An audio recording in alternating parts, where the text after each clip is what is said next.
Assalamualaikum warahmatullahi wabarakatuh. Terima kasih telah berkunjung ke channel Warna Biru. Di sini saya akan memberikan informasi mengenai kompensasi di dalamnya termasuk 1. Pengertian kompensasi 2. Komponen-komponen kompensasi 3. Kompensasi yang adil 4. Rentang gaji 5. Kesalahan yang sering terjadi 6. Hubungan kompensasi dengan faktor lainnya. Pendahuluan. Dalam ketenagakerjaan, ada yang menggunakan istilah gaji dan atau upah untuk pembayaran bulanan yang diterima pegawai atau karyawan.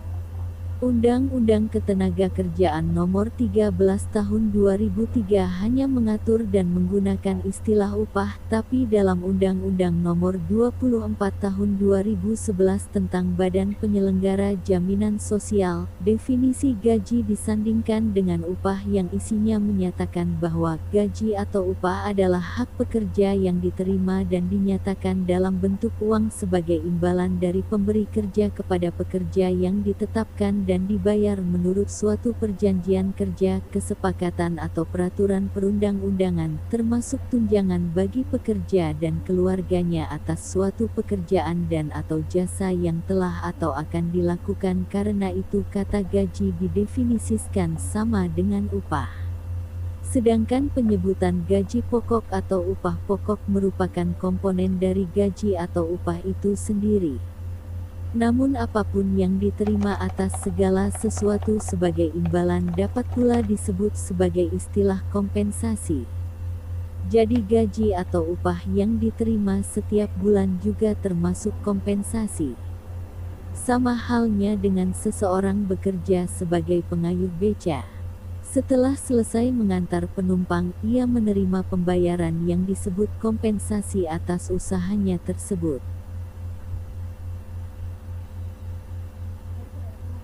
Pengertian kompensasi. Kompensasi adalah sesuatu yang diterima karyawan atas jasa yang mereka sumbangkan pada pekerjaannya. Mereka menyumbangkan apa yang menurut mereka berharga, baik tenaga maupun pengetahuan yang dimiliki. Seorang pekerja sebagai tukang pikul barang merasa bahwa kekuatan fisik yang dimiliki adalah sesuatu yang berharga mereka sumbangkan atas pekerjaannya. Untuk memindahkan barang dari suatu tempat ke tempat lain mereka akan memperoleh balasan yang setimpal atas pekerjaannya. Sesuatu yang berharga bagi karyawan adalah pengetahuan dan keterampilan yang dimiliki dijadikan sebagai dasar menuntut haknya sebagai pekerja. Wilson Bangun 2012.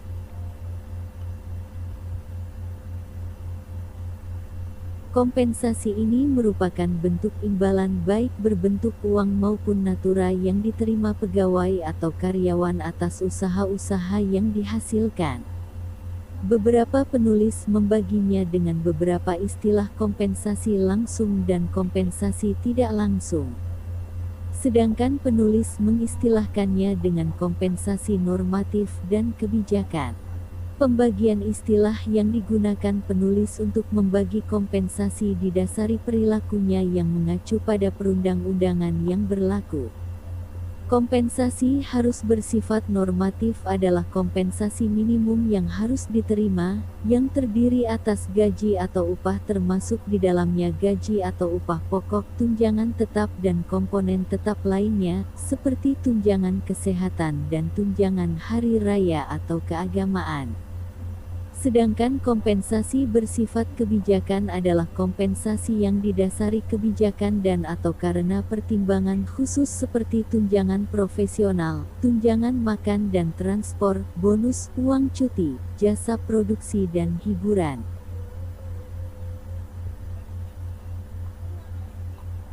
Bagi pekerja non-formal, kompensasi ini disesuaikan dengan hasil-hasil yang ia berikan dengan kewajaran yang berlaku di pasar sesuai dengan hukum permintaan dan penawaran serta sifatnya tidak mengikat. Sedangkan bagi pegawai atau karyawan sebagai pekerja formal, tentunya kompensasi yang diterima adalah gaji atau upah yang sifatnya mengikat. di mana gaji atau upah ini lebih menekankan pada aspek yang diterima rutin setiap bulan, seperti gaji pokok dan tunjangan-tunjangan tetap yang diatur dalam perundang-undangan. Dengan demikian, gaji atau upah merupakan dasar atau basic dari kompensasi untuk pekerjaan formal.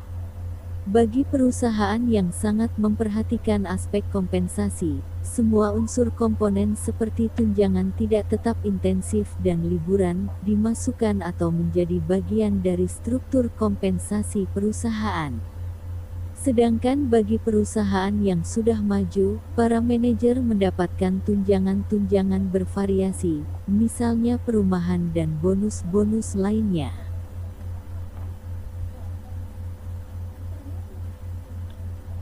Komponen-komponen kompensasi. 1. Upah atau gaji adalah komponen yang terdiri atas upah atau gaji pokok dan tunjangan-tunjangan tetap.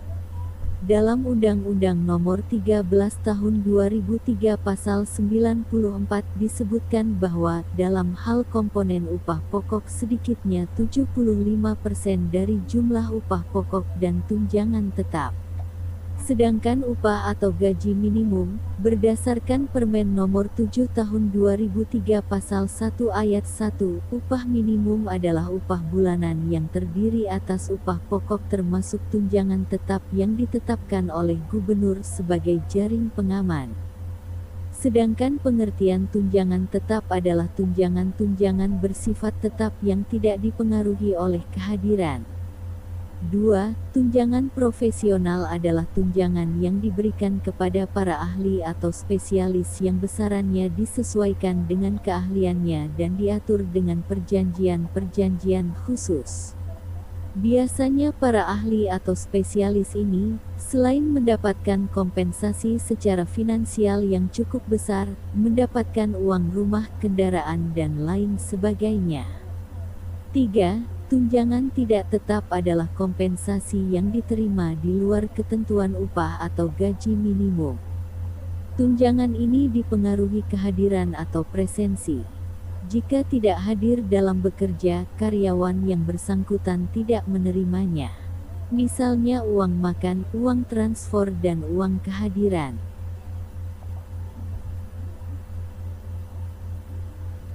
4. Intensif adalah bentuk kompensasi di luar upah yang diberikan kepada karyawan atas usaha tambahannya dalam membantu perusahaan. Misalnya karena keberhasilannya dalam mencapai target atau karena perusahaan mencapai laba tahunan dengan membagi jasa produksi termasuk intensif cuti tahunan. 5. Kesehatan merupakan kompensasi yang bersifat wajib bagi perusahaan, seperti diatur dalam Undang-Undang Nomor 13 Tahun 2003 bahwa setiap pekerja atau buruh mempunyai hak untuk memperoleh perlindungan atas keselamatan dan kesehatan kerja. Dan diatur juga dalam Undang-Undang Nomor 24 Tahun 2011 tentang Badan Penyelenggaraan Jaminan Sosial atau BPJS. 6. Dana pensiun. Manajemen perusahaan melakukan persiapan atau mengalokasikan dana pensiun setiap bulan sebagai biaya, sehingga saat karyawan pensiun, jumlah dana pensiun tercukupi dan karyawan memiliki kepastian untuk menunjang hidup selepas pensiun nanti. 7. Liburan. Biasanya dilakukan sekali dalam setahun, baik untuk karyawan sendiri maupun bersama keluarga.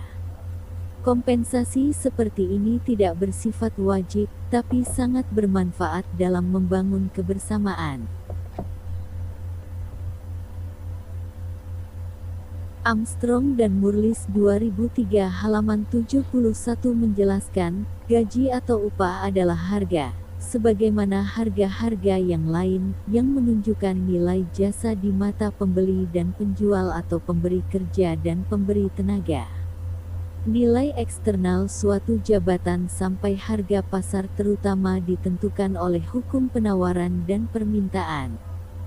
Hukum penawaran dan permintaan ini tentunya setelah kompensasi normatif terpenuhi. Perihal kompensasi yang berkaitan dengan finansial, seperti halnya upah, dalam standar akuntansi merupakan biaya, baik biaya langsung maupun biaya tidak langsung, sesuai dengan perilakunya. Tapi, dalam memandang kompensasi ini, para manajer sering berbeda pendapat. Sebab kompensasi finansial adalah efek dari keberadaan tenaga kerja dan tenaga kerja seharusnya diperlakukan sebagai aset, sehingga perilaku kompensasi finansial harus dipandang sebagai aset bukan biaya.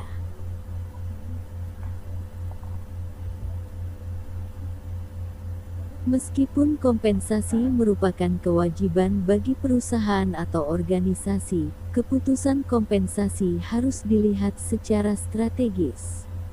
Sebab, setiap keputusan yang diambil akan berdampak jangka panjang. Karena itu, sangat penting bagi pengambil keputusan untuk melihat strategis kompensasi dengan tujuan strategis organisasi, di mana kebijakan harus dilihat secara utuh dan menyeluruh, seperti memperhatikan keterkaitan dengan desain organisasi, jumlah orang dan standar produktivitas serta manfaatnya pada tujuan.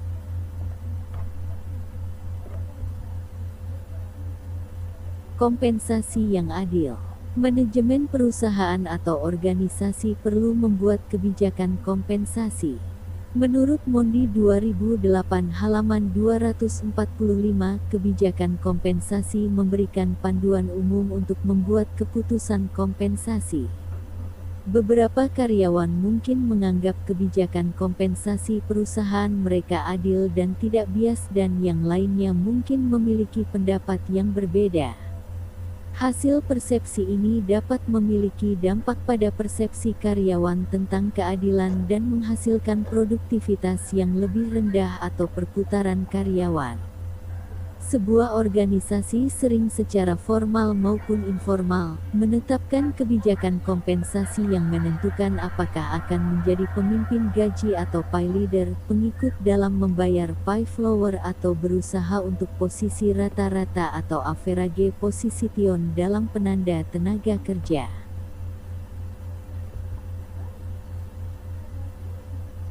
Sedangkan Kadarisman 2012 menjelaskan, sistem kompensasi yang baik merupakan sistem yang mampu menjamin kepuasan para anggota organisasi atau perusahaan yang pada gilirannya memungkinkan organisasi atau perusahaan memperoleh, memelihara serta mempekerjakan karyawan yang berkinerja tinggi untuk kepentingan bersama.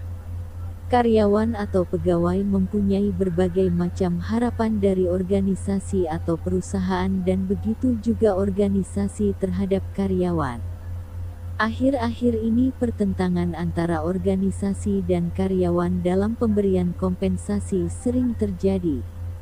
Dengan demikian, dalam pemberian kompensasi tersebut perlu berbagai pertimbangan, antara lain apakah pemberian kompensasi tersebut didasarkan pada kebutuhan karyawan atau nilai dari pekerjaannya.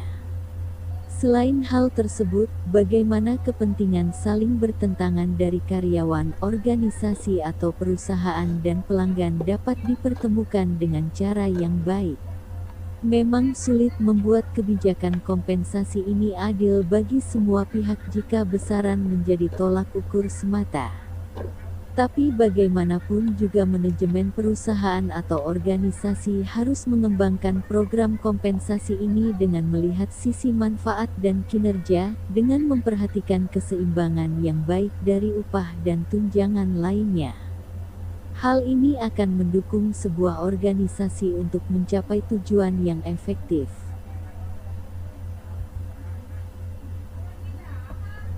Rentang gaji.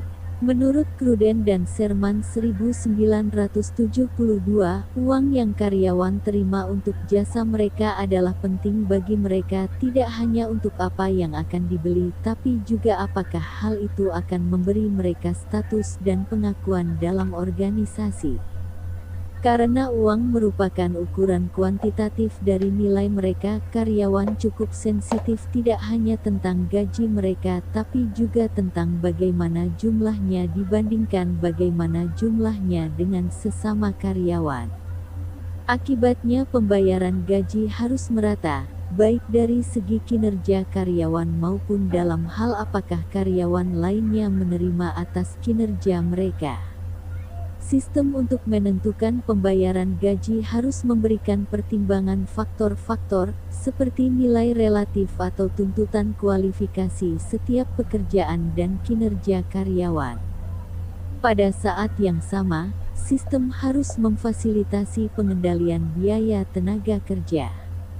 Akhirnya, ia harus memperhitungkan nilai yang dibayar untuk pekerjaan yang sama dalam komunitas, kondisi pasar tenaga kerja lokal, biaya hidup dan perundang-undangan yang mengatur pembayaran gaji.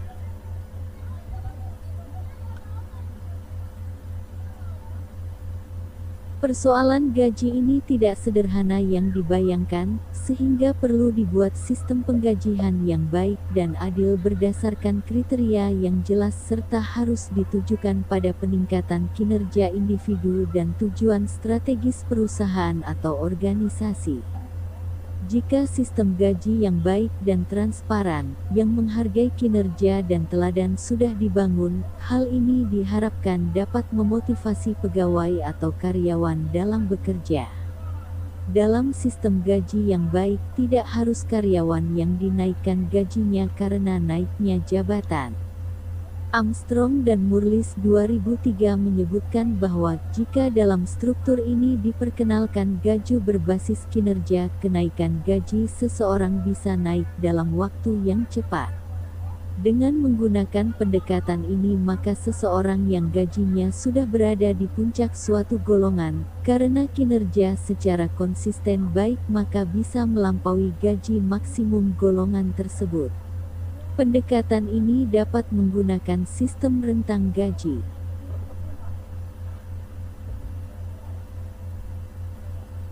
Umumnya sistem rentang gaji ini diberlakukan pada perusahaan atau organisasi yang sangat memperhatikan pegawai atau karyawan berkinerja tinggi dan atau karena untuk menghargai senioritas.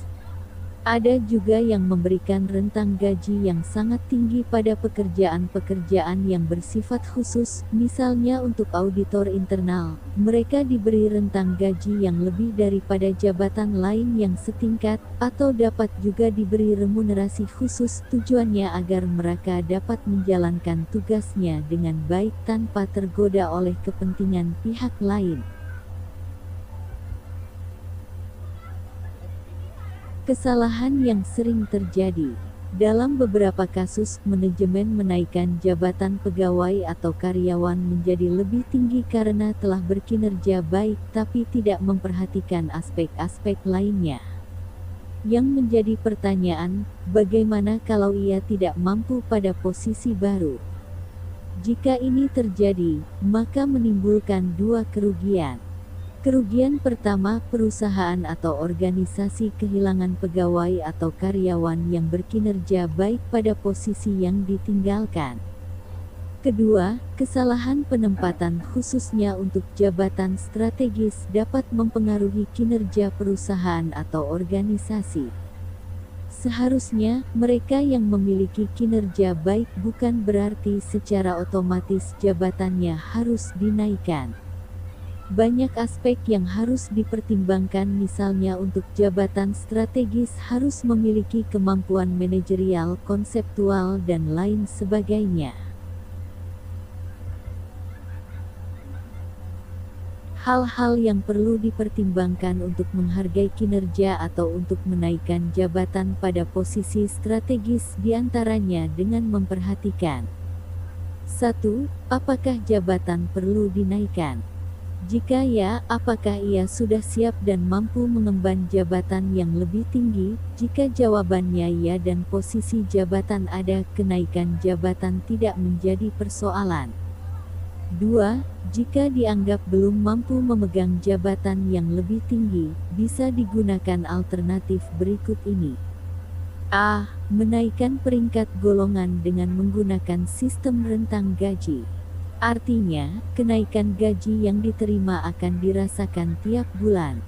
B. Memberikan penghargaan berbentuk imbalan dalam periode-periode tertentu, misalnya setiap semester atau 1 tahun sekali, selama memenuhi syarat dalam masa penilaian. Dengan demikian, menghargai kinerja pegawai atau karyawan dapat memberikan jabatan strategis merupakan kebijakan yang baik, tapi harus mempertimbangkan aspek-aspek yang lebih luas dan menyeluruh. Sebab, jabatan strategis merupakan ujung tombak keberhasilan sebuah organisasi melalui kepemimpinan yang unggul, kemampuan konseptual dan kemampuan membaca situasi serta siap menghadapi tantangan yang lebih kompleks. Jika elemen itu belum terpenuhi, maka masih banyak bentuk penghargaan lain yang dapat diberikan dan dipandang adil. Hubungan kompensasi dengan faktor lainnya. Kompensasi ini menunjukkan hubungan atau korelasi dengan faktor kepemimpinan, sebab aspek-aspek penguatan kompensasi sangat dipengaruhi bagaimana pemimpin memahami pentingnya menghargai suatu usaha pegawai atau karyawan dan memeliharanya sebagai aset yang berharga. Dari beberapa penelitian ditunjukkan pula bahwa kompensasi memiliki korelasi dengan kompetensi. Sebab kompensasi yang layak menimbulkan semangat individu untuk meningkatkan keahliannya, bahkan memperkuat komitmennya terhadap perusahaan atau organisasi, sehingga pada akhirnya dapat meningkatkan kinerja individu dan kinerja perusahaan. Kompensasi ini juga memiliki hubungan dengan motivasi dan kepuasan kerja. Sebab pegawai atau karyawan yang terpenuhi kompensasinya, maka motivasinya jauh lebih baik dibandingkan dengan pegawai atau karyawan yang bekerja pada perusahaan atau organisasi yang memberikan kompensasi yang layak. Jika motivasi meningkat, pada akhirnya timbul kepuasan kerja yang berimplikasi dalam peningkatan kerja. Meskipun kompensasi ini merupakan elemen penting, tapi kompensasi bukanlah sebuah tujuan, melainkan hanya sebagai alat atau tools untuk mencapai atau mempengaruhi tujuan itu sendiri. Oleh karena itu, dalam penelitian, kompensasi tidak ditempatkan sebagai isu sentral atau sebagai variabel terikat atau dependen, tapi pada posisi yang mempengaruhi atau variabel bebas atau independen.